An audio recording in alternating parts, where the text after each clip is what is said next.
estão sendo gravados. Então, cuidado aí com o que vocês falam e com o que vocês fazem, tá? Cuidado com o que vocês vão mostrar na câmera aí, prestem atenção. Não, porque não só está sendo gravado, como vai para o YouTube e para a plataforma Saga também, né? Então, isso aí vai ficar público. Evitem certas coisas que não precisam ser mostradas, tá bom? E também, eu vou compartilhar com vocês os slides daqui a pouco, assim que eu fizer a introdução da aula. E esses slides também vão ficar, se já não estão, tá? Eu estou aqui com a Saga aberta, eu acho que já está disponível lá os slides de hoje. Deixa eu ver. Já está lá. Não, não está ainda não. Ah, tá sim. Slides das aulas de 9 e 10 de abril, tá bom? Então, a unidade 5, ela é História e Origem da Educação Física, e os slides que eu vou usar hoje já estão lá. E assim que acabar a aula, eu vou também postar essa gravação lá na plataforma Saga, ok? Qual é o tema da aula de hoje, então? Nós vamos começar a falar sobre a história da educação física. Isso vai levar aí umas 2 ou 3 aulas. A história da educação física, não é tão longa assim, não é uma profissão tão antiga quanto medicina, quanto direito, né? Uma profissão perto dessas mais tradicionais, ela é uma profissão nova. Talvez até isso explique um pouquinho o nosso prestígio social, né? A gente ainda está batalhando por espaço e reconhecimento. Isso tem a ver também com a brevidade da profissão. Claro que atividade física, esporte, são coisas mais antigas, né? Eu estou falando da educação física enquanto profissão mesmo, tá bom? As manifestações da cultura corporal são muito mais antigas, né? As lutas e as danças são tão antigas quanto a humanidade, né? Desde que o ser humano começou a se organizar e começou a produzir cultura, deixando de ser ali puro instinto, nós já temos manifestações que são similares às esportivas, né? Como nós vimos na aula sobre esportes, que não é o esporte tradicional moderno, mas elas são parecidas. Já temos lutas, já temos danças, né? Então, não estou falando das manifestações da cultura corporal. Eu estou falando da educação física enquanto uma profissão mesmo, enquanto algo que alguém vai para a faculdade estudar para depois ganhar dinheiro com isso, viver disso, tá? Então, enquanto profissão, a educação física ela é bem jovem, tá? E a partir de agora eu vou começar a compartilhar uns slides aqui com vocês, esses mesmos que já estão lá, tá? Então, para a gente entender bem a história da educação física, nós podemos dividir ela em 5 momentos.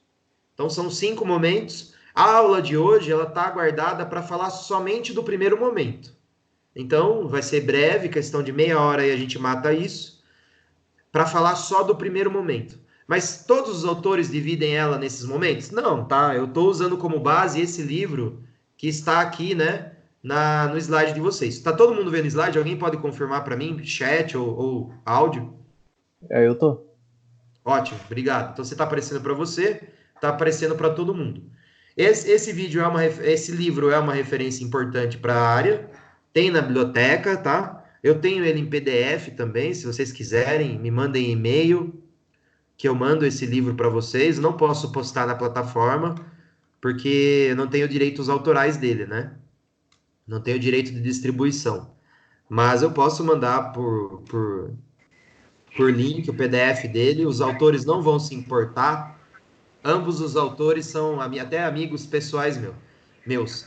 Mas eu não estou passando esse livro porque eles são os meus amigos, tá? E sim, eu fui atrás deles para estudar porque eles são referências na área. Então eu fui lá na USP para estudar com eles. Estou há 10 anos estudando com eles, né? E nesse processo todo nós nos tornamos amigos, né? Então quem está no centro aí... Oi, pode falar. Não? Achei que era uma pergunta. Tem alguém com o microfone aberto aí, se puder fechar o microfone. Ótimo.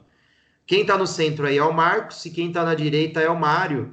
E eles escrevem esse livro aqui, Educação Física, Currículo e Cultura, para apresentar uma visão cultural da educação física. Não é essa visão deles que nos interessa hoje, tá bom? Apesar da gente já ter falado um pouquinho sobre cultura no conceito dos estudos culturais, que eles também se apoiam para pensar a educação física escolar especificamente. Mas não é isso que nos interessa hoje. O que nos interessa é o segundo capítulo desse livro. Então, se vocês forem pegar esse livro para ler, o que interessa é só o segundo capítulo. E lá no segundo capítulo, eles dividem a história da educação física em 5 momentos, tá? Que são esses momentos que estão aqui no slide, no segundo slide, né? O primeiro momento, a ideia de tradição e modernidade, quando a educação física inicia pela ginástica, tá? Então, foi por isso que eu comecei discutindo com vocês as histórias dos esportes, o que é corpo, a história do corpo, discutindo outras coisas, para depois a gente chegar na educação física, porque a educação física ela vem depois disso tudo, né? Então ela é algo super recente, né? A educação física é algo aí que tem algumas centenas de anos somente, e ela começa com a ginástica, tá? Qual ginástica? A ginástica que é competitiva que a gente conhece hoje? Não. Aquela ginástica que vocês estão aprendendo com a Iris. A educação física começa daquele jeito, tá? Então, o início da educação física é daquele jeito. Aí ela passa por um segundo momento que é bem esportivista, né? O mundo passa por industrialização. Então, isso aí nós vamos discutir na próxima aula. E depois ela tem um momento de crise, né? Pós-ditadura aí, que há uma série de críticas sobre a perspectiva tanto ginástica quanto esportivista. E aí surgem várias respostas possíveis e o campo se divide entre biológicas e das ciências humanas, né? Então, é uma resposta que acontece ali no terceiro momento, né? Uma crítica social. O quarto momento é o momento ali de separação do campo, né? Nós estamos falando já próximo dos anos 2000, o surgimento do CREF, a ideia de saúde, a ideia de fitness começa a ganhar muita força. E o quinto momento é o momento contemporâneo, a ideia da educação física enquanto uma arena cultural, que é o propósito desse livro aqui, né? Que eu falei para vocês. Então, esse livro aqui ele se encaixa no quinto momento, mas o segundo capítulo dele faz essa revisão que eu passei aqui por cima. Então, nós teremos uma aula para cada momento, tá? Nós temos uma aula para falar do currículo ginástico, uma aula para falar do currículo esportivista. Essas aulas curtas aqui, se a gente voltar presencial, como presencialmente a gente tem bem mais tempo, né? Aí a gente acelera um pouquinho isso daí. Mas até para não ficar cansativo, eu não vou despejar em vocês todos os currículos de uma vez só. Bom, hoje então a aula é para falar só do currículo ginástico, mas tem uma dica. Eu não sou youtuber nem nada, né? Mas eu gosto de postar lá, deixar lá disponível para os alunos acessarem posteriormente. Então, os vídeos que eu posto na plataforma, eles remetem ao canal no YouTube. Esse canal tem uma aula que de 4 horas de duração que passa por todos os currículos. Se algum de vocês aí, sei lá, tiver interesse, quiser se aprofundar, então já tá, todos os currículos estão lá prontos nesse canal do YouTube, tá? Vou até postar na plataforma também, mas vou postar como uma recomendação para quem quiser se aprofundar. Não faz parte das aulas do semestre, tá? Bom, entrando então na aula de hoje, para falar desse primeiro momento, eu vou usar esse livro aqui da professora Carmen Lúcia Soares, que é essa professora da direita aqui. Ela é professora da Unicamp e ela escreve um livro publicado pela primeira vez em 1994, que é essa capa desse livro aqui, Educação Física, Raízes Europeia e Brasil, tá?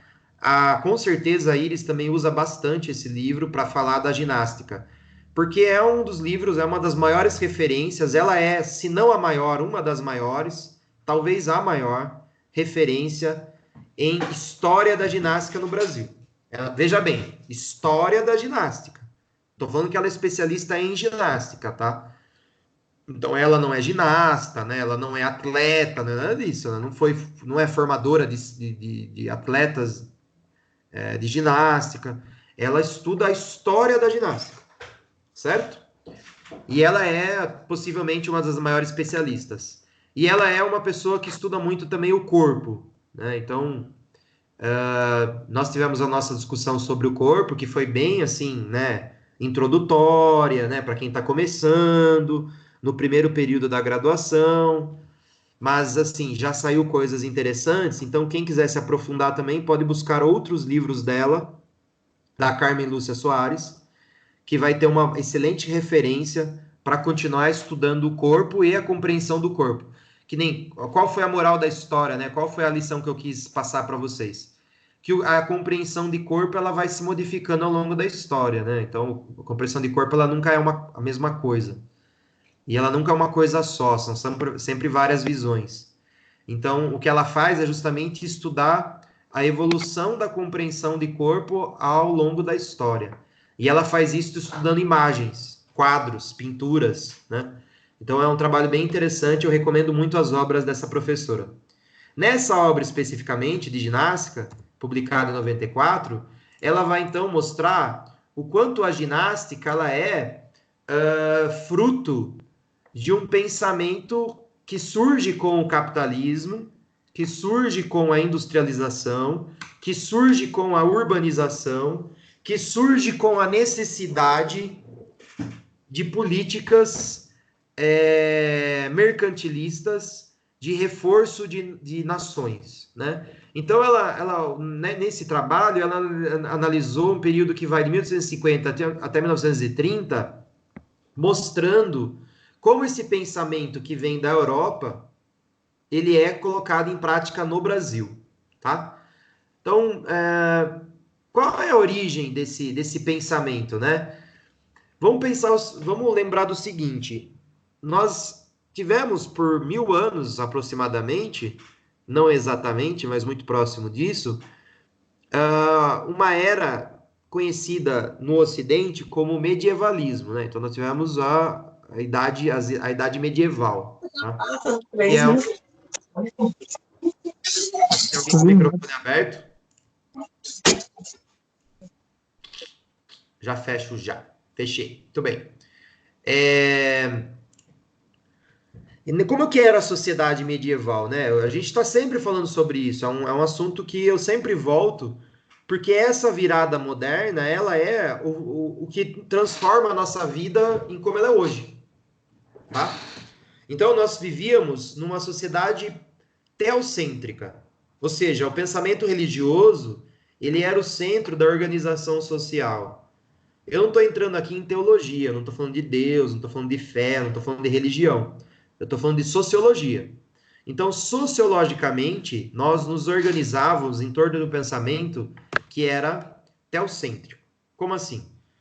Deus no processo, Deus no centro do processo.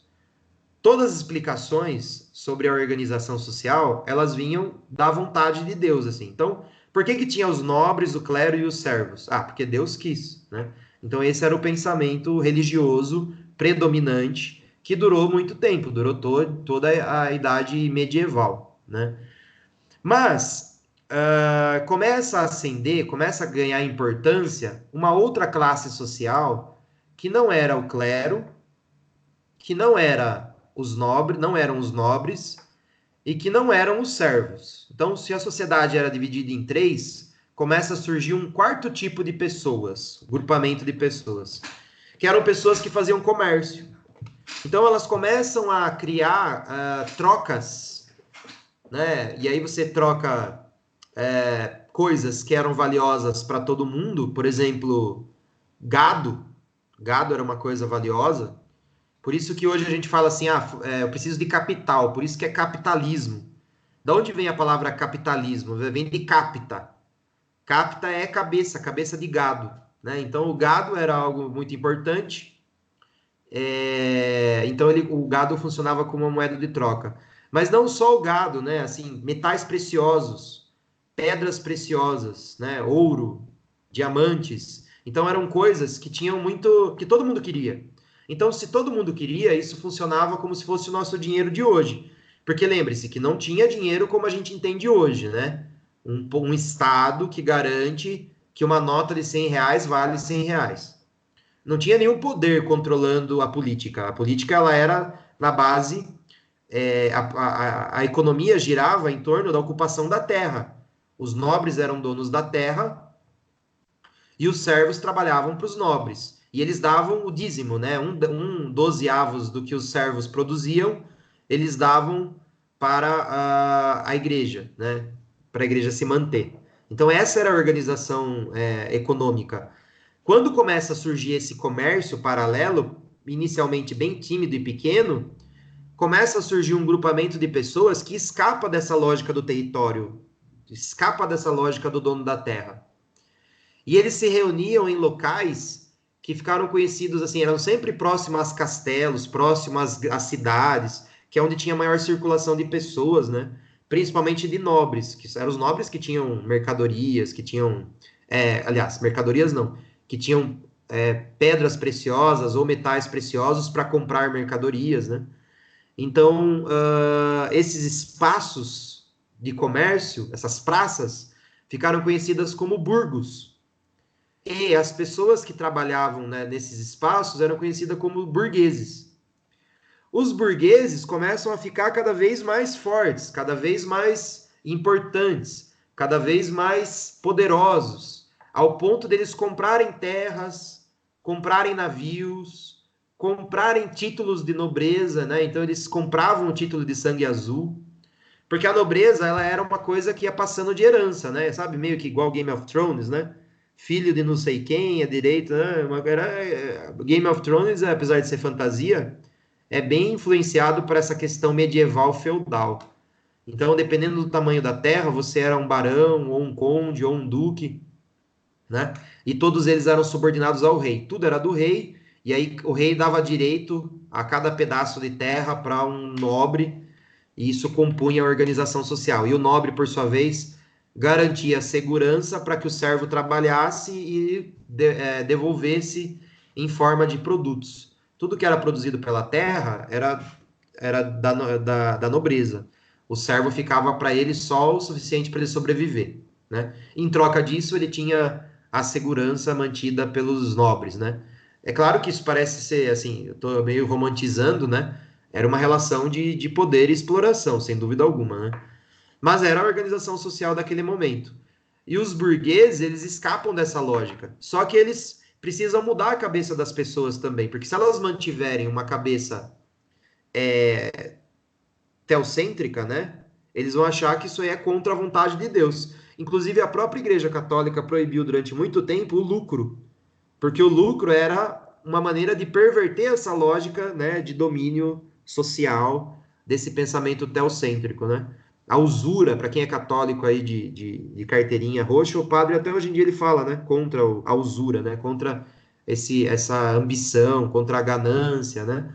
Então, mas isso não conteve a camada burguesa, os burgueses foram adquirindo cada vez mais poder, cada vez mais importância, e eles, através de uma série de pensadores, né? Aí nós passamos por um período de renascimento, de releitura dos clássicos gregos, que estavam então proibidos durante todo o período medieval, foram lá considerados heréticos pela igreja, né? Proibidos a leitura, exceto assim aquelas construções, aquelas aproximações de São Tomás de Aquino e Santo Agostinho, que leram Platão e Aristóteles e conseguiram dar uma aproximada com o pensamento católico, mas eles fizeram isso de dentro da igreja, né? Porque eles eram monges, né, católicos.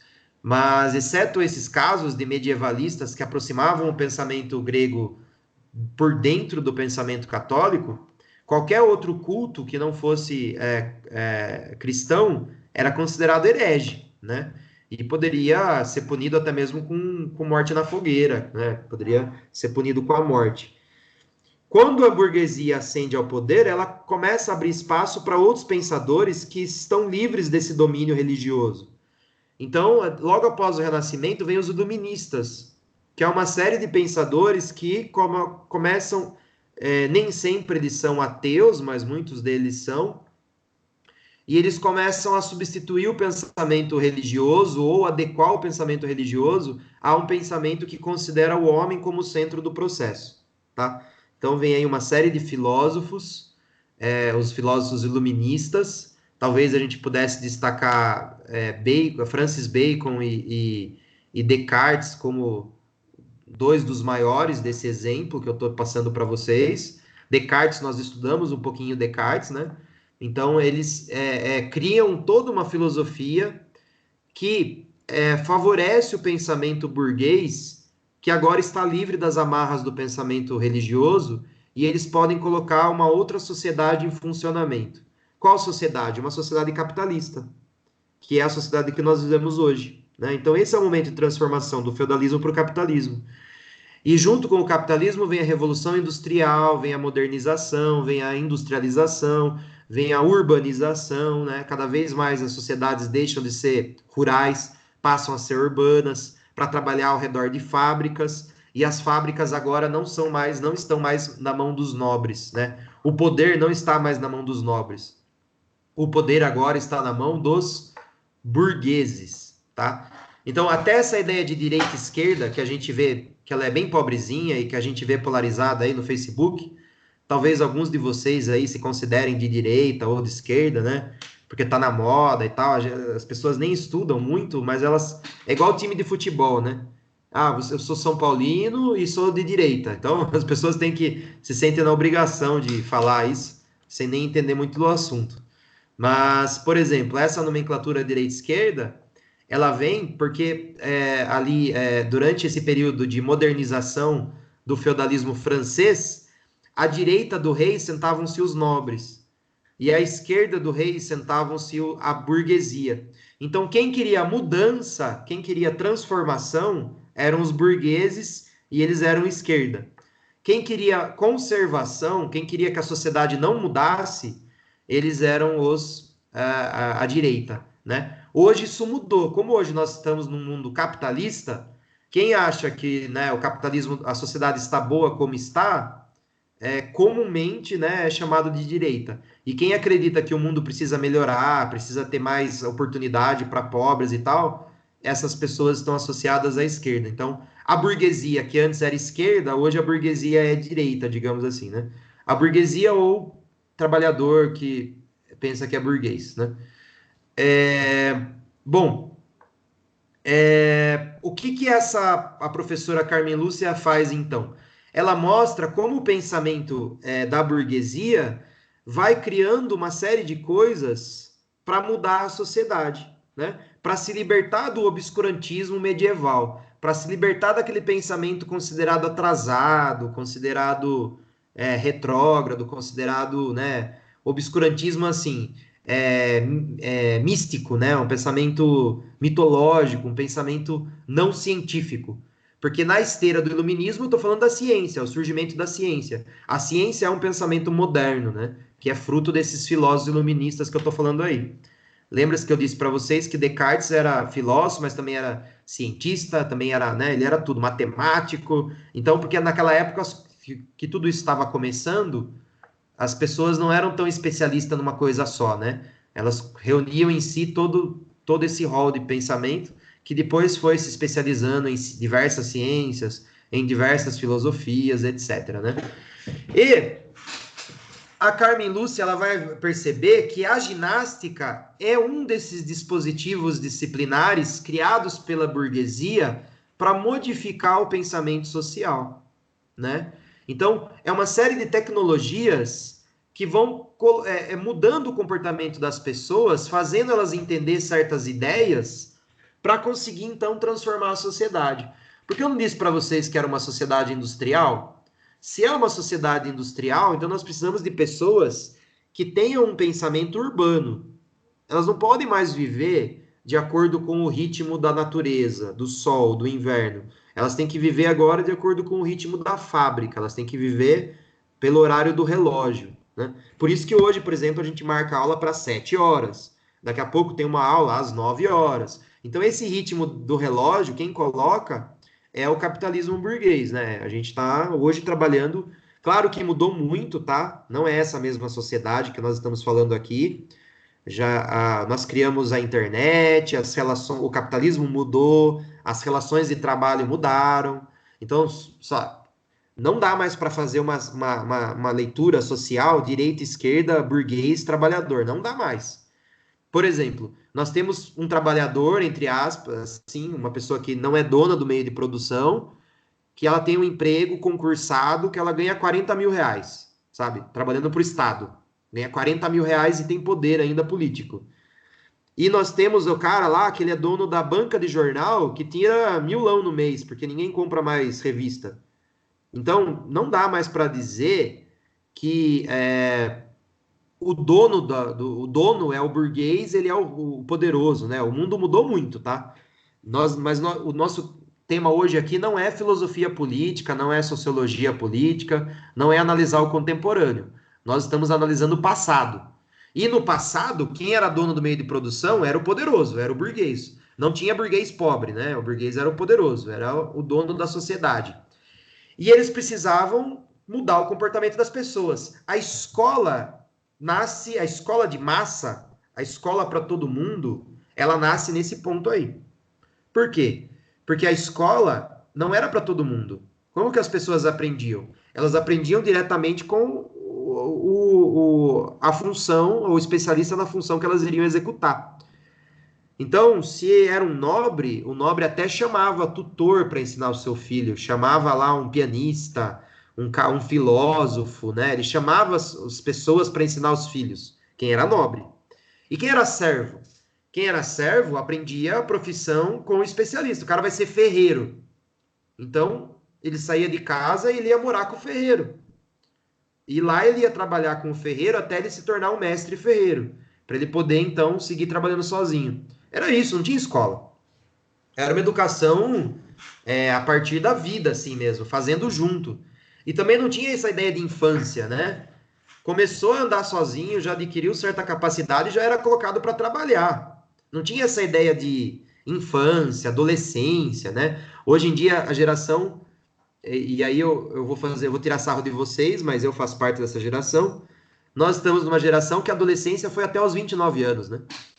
Então, eu saí de casa com 29 anos, por exemplo, né? Imagino que muitos de vocês estão com 20 e poucos anos aí, estão tudo morando com os pais ainda. Essa é a nossa geração, não é a geração do passado. A geração do passado já tinha sido chutado de casa há muito tempo para trabalhar e cuidar da vida, né? Os meus pais, por exemplo, não viam a hora de ter 18 anos para sair de casa, para poder constituir a própria família, e ia com a cara e com a coragem. Eram outros tempos, né? Os tempos estão mudando.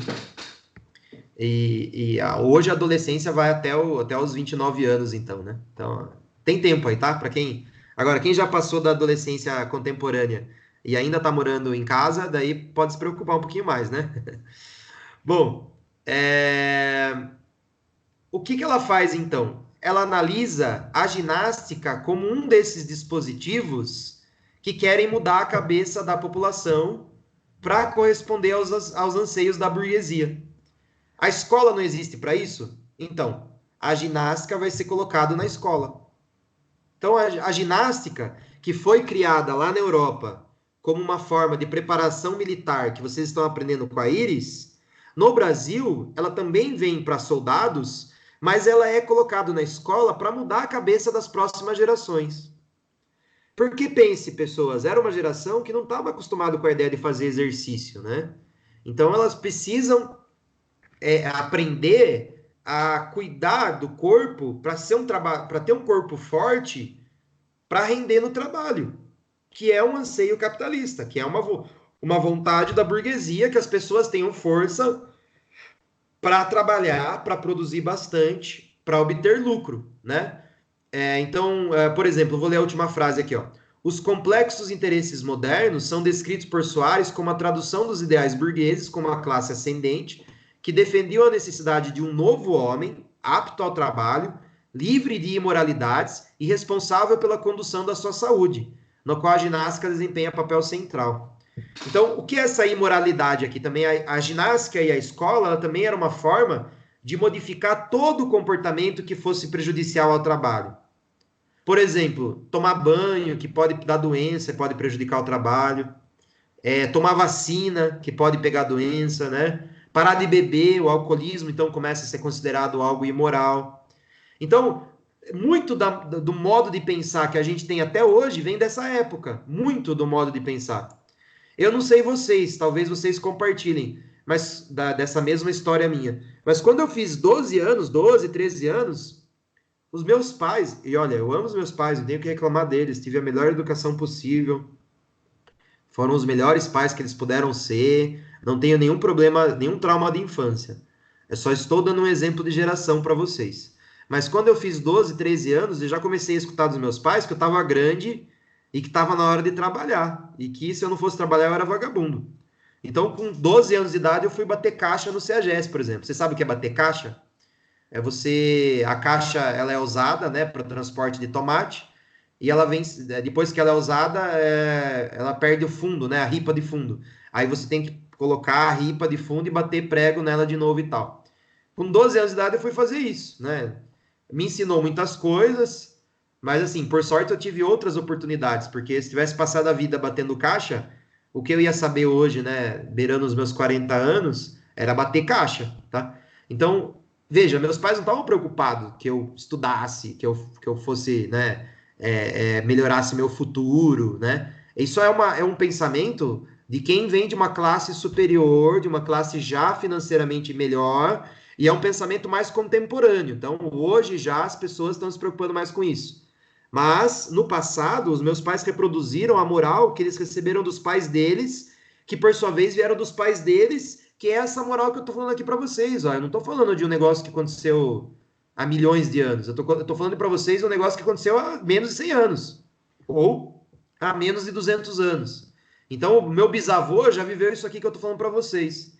Que é essa ideia de trabalhar acima, o trabalho é o valor máximo. Trabalhar é o que interessa. O resto não interessa. O mais importante é o trabalho, tá? E essa moral, ela vem vindo até hoje, né? Essa forma de pensar, ela vem vindo até hoje, certo? Então, algumas fotinhas aqui, ó, da ginástica sendo colocada para as crianças lá atrás, né?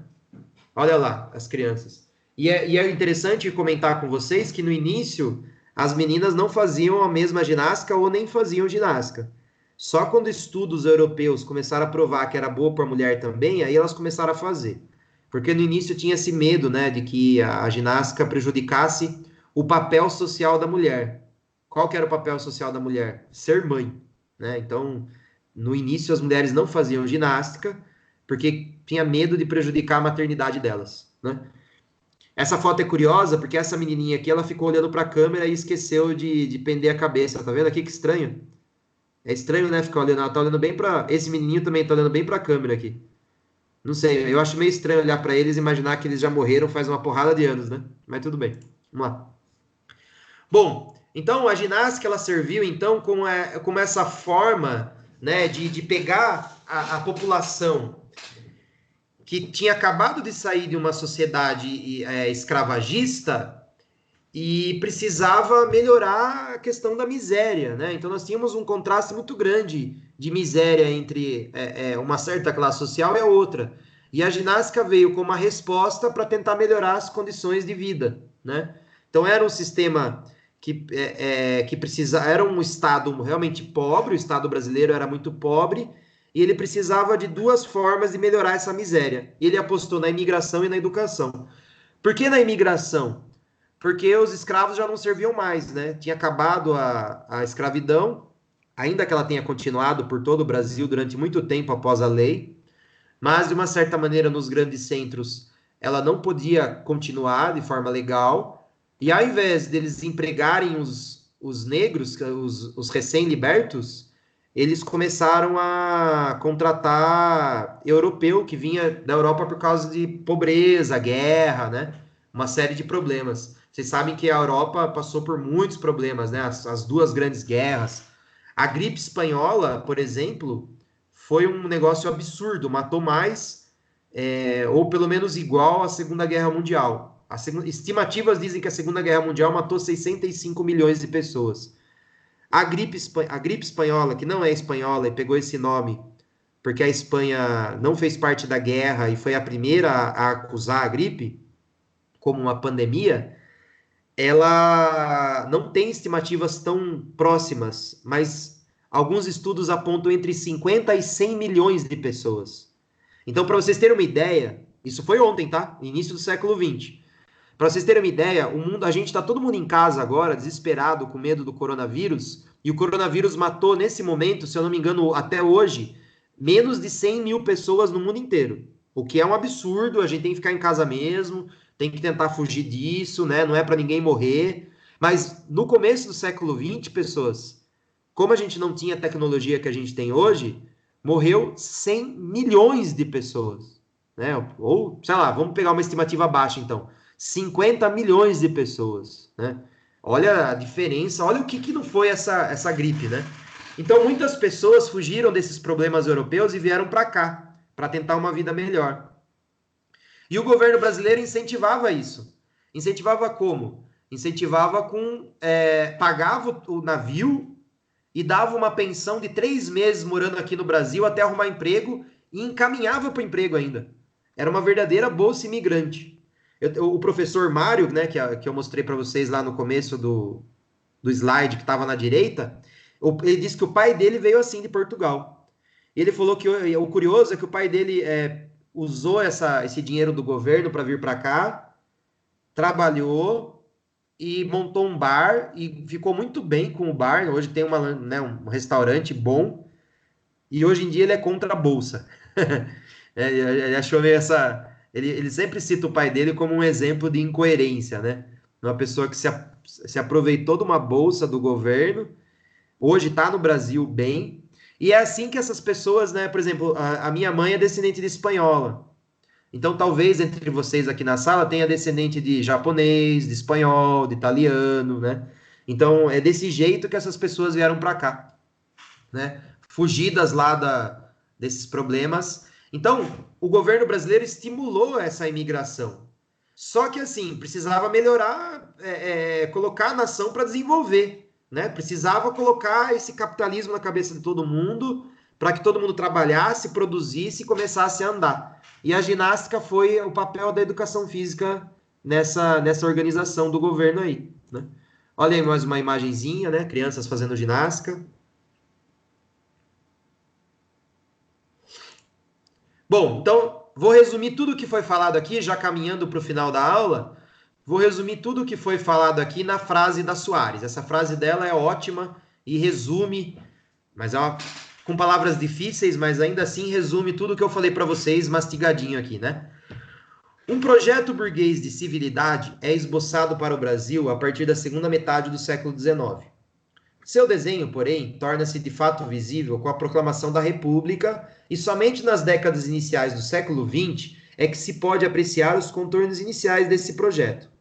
Os médicos e higienistas, através de seu discurso e sua prática, auxiliam de forma decisiva na sua concepção e execução, por meio de inúmeros mecanismos de controle das populações.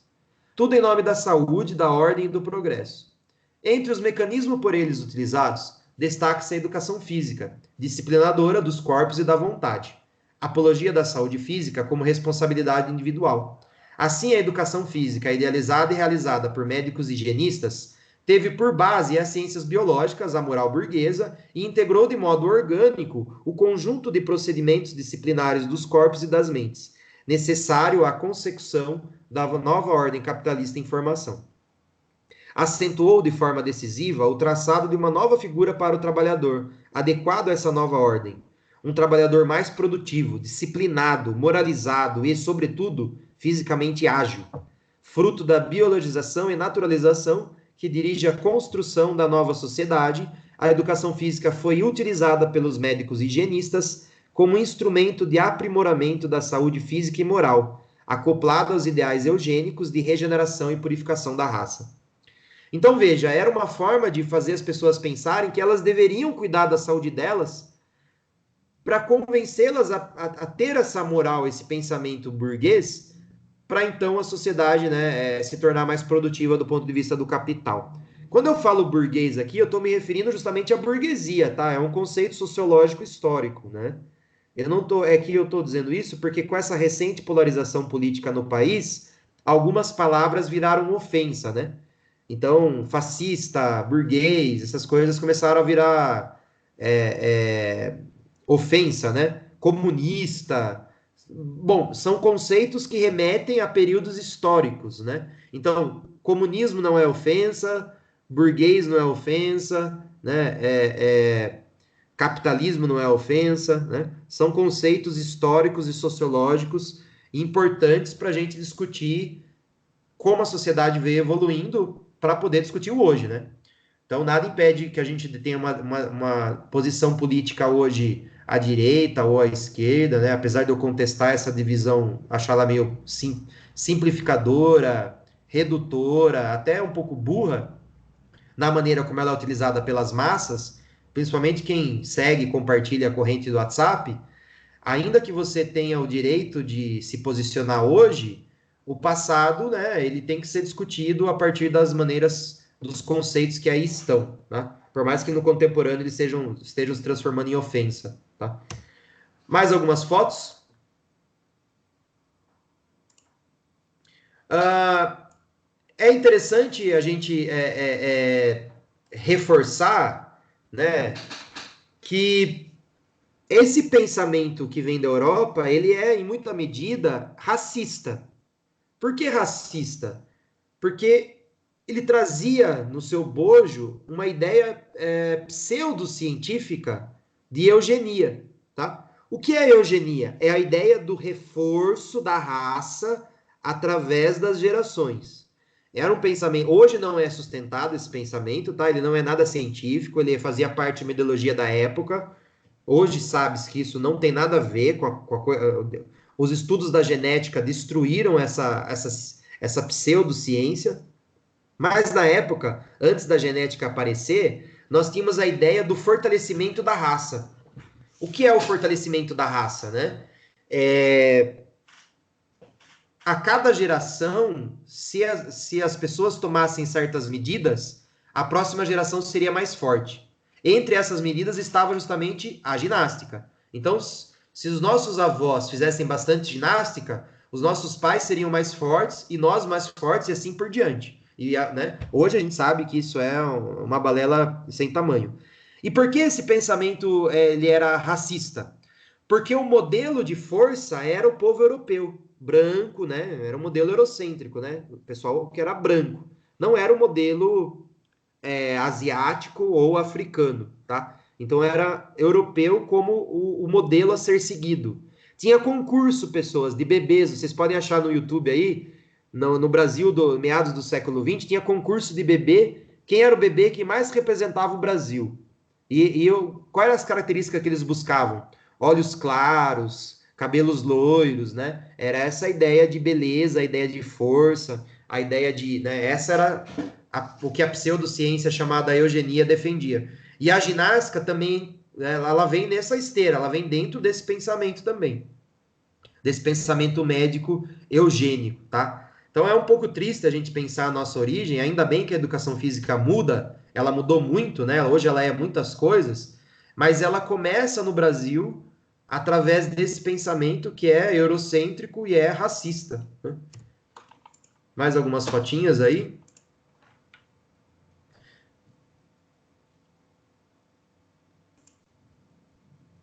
Bom, isso aqui eu vou pular, não interessa pra gente a questão da escola nova. Tem um link no YouTube aqui que vocês podem assistir o vídeo que eu acabei de falar para vocês sobre essa questão da eugenia. É um livro que é um vídeo curtinho de 5 minutos que mostra justamente esse concurso de bebês que eu acabei de falar para vocês. Quem quiser pode acabar a aula aqui e já assistir, é só visualizar por esse link aí. Eu vou tentar postar lá também na plataforma para facilitar. Mais algumas imagens, tudo isso no Brasil, tá? É importante destacar, pessoas, que a influência da ginástica ela não acaba tão cedo, tá? Não é porque começa um segundo momento da educação física, que eu vou falar na próxima aula, que a influência da ginástica ela deixa de existir. Então, são coisas que vão continuando ao longo do tempo e algumas influências são perceptíveis até hoje. Por exemplo, eu tive um professor que tirava o meu peso e altura no começo do ano e depois tirava no final do ano para medir se eu tinha crescido. Isso era uma prática lá que vinha lá de trás do pensamento ginástico, por exemplo, tá? Então não são coisas que acabam de uma hora para outra, tá? A ginástica, inclusive, o pensamento ginástico, ele se renova nos anos 2000, lá no quarto momento, só que agora não é mais a ideia de corpo produtivo, né? Agora vem a ideia do fitness, a ideia do corpo bonito, a ideia de ter pouco percentual de gordura, de ser magro, né? É uma outra ideia, tá? Mas não é a mesma coisa que nós estamos vendo aqui no passado, mas é uma transformação desse pensamento do passado, né? As pessoas fazendo ginástica. Olha lá, ó, fazendo algum exercício lá que vocês provavelmente fazem com a íris, né?